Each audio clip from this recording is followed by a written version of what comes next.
Has $4.3 billion stolen from the government make sense that this is an example of when the government does work?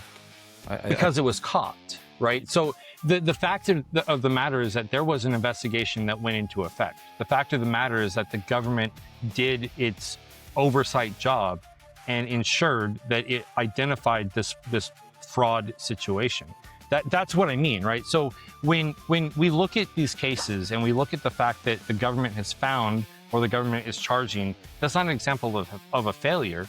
It's an example of the government identifying people who are taking advantage of the system. But how was right? it found? Was it the government found it, or was it reporters and people questioning and bring it to the attention that the government can look the other way and try to bury the lead? So the investigation started in 2020 by the state of Minnesota itself, right? They flagged it because the claims weren't the smell test just wasn't right. Like, it smelled fishy. So the state started to investigate.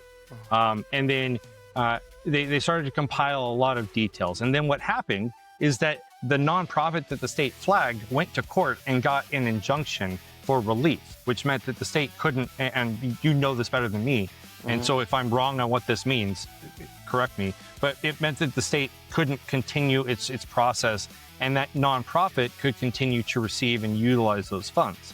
And then in 2021, the FBI got involved, and that's where things started to turn around. So at the end of the day, again, it was an example, a prime example of the government doing its due diligence and providing oversight and catching this situation when it happened and how it happened.